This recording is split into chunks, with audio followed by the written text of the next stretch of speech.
The fuselage won't have such dramatic consequences, but a big opening in a plane's side will. So, would you believe me if I told you a pilot managed to land a plane with much of its roof torn completely off? Buckle up!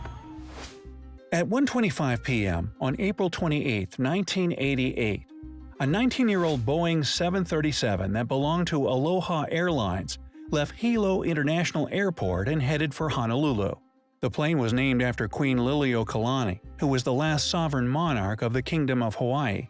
On that day, the aircraft already had 3 short flights from Honolulu to Hilo, Maui, and Kauai. All of the trips were regular and uneventful. The weather was calm, and it seemed like nothing could go wrong. The captain was experienced pilot Robert Schornsteimer, 44 years old, who had 6,700 flight hours in the Boeing 737. As for the first officer, it was Madeline Tompkins, 36 years old, who had flown more than 3,500 miles in the very same Boeing model. Early in the morning, still in Honolulu, the first officer had conducted the regular pre-flight inspection and announced that the plane was ready for the flight. At 11 a.m., the plane left Honolulu and was headed for Maui and then to Hilo. When the plane arrived at this destination, the pilots didn't leave the cockpit or inspect the aircraft from the outside. After all, it wasn't a requirement, and they didn't have to do it.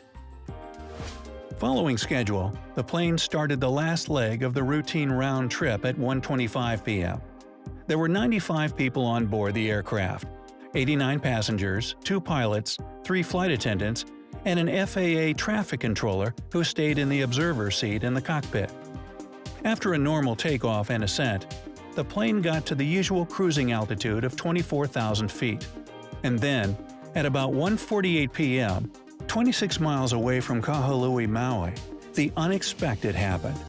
Those who were in the cockpit heard a loud whooshing sound and a crack, following by the deafening sound of wind seconds later. Apparently, a small part of the roof on the left side tore loose, which led to the explosive decompression of the plane.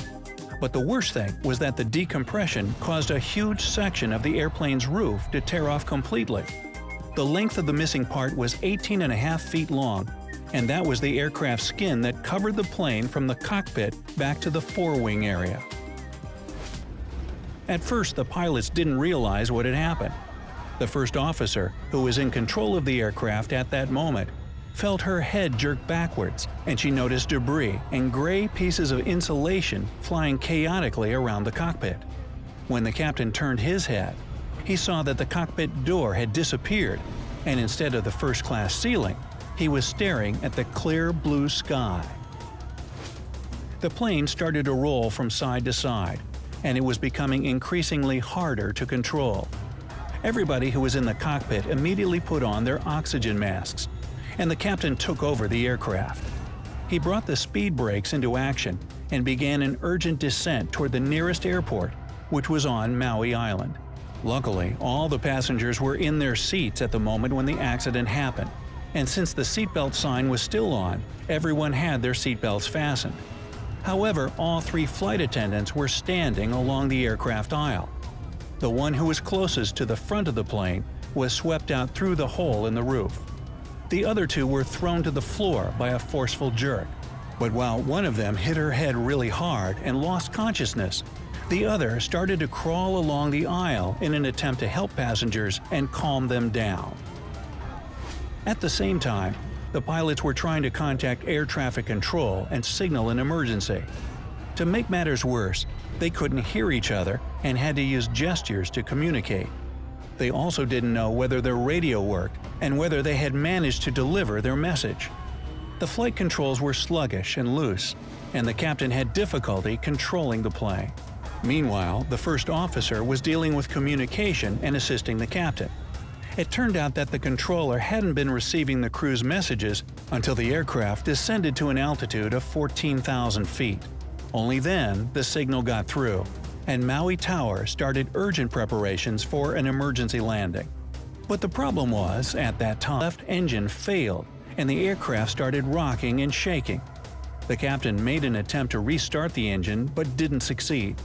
And still, at 1:58 p.m., just 10 minutes after the emergency and 35 minutes after the takeoff, Aloha Airlines Flight 243 managed to touch down on the runway of Kahului Airport.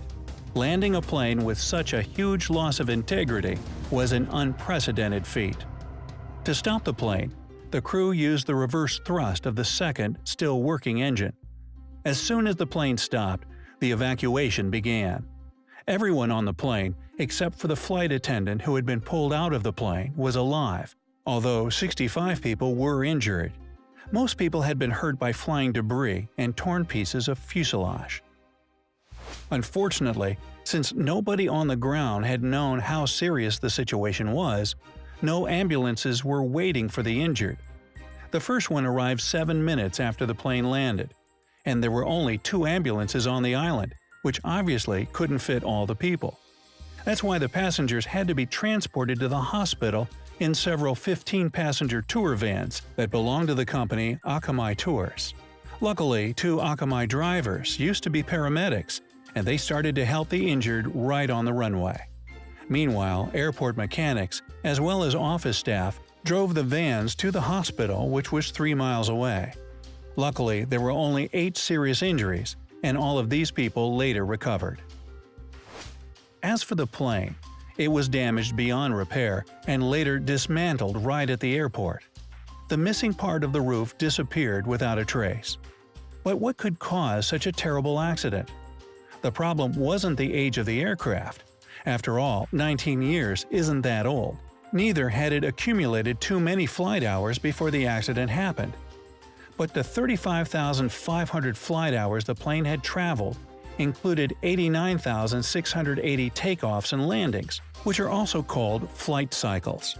The reason for such a huge number was that the plane performed mostly short domestic flights between the islands, and this number exceeded the number of flight cycles the plane was designed for by 2 times. Besides, the airplane traveled in a salty and humid environment, which also added to the wear and tear.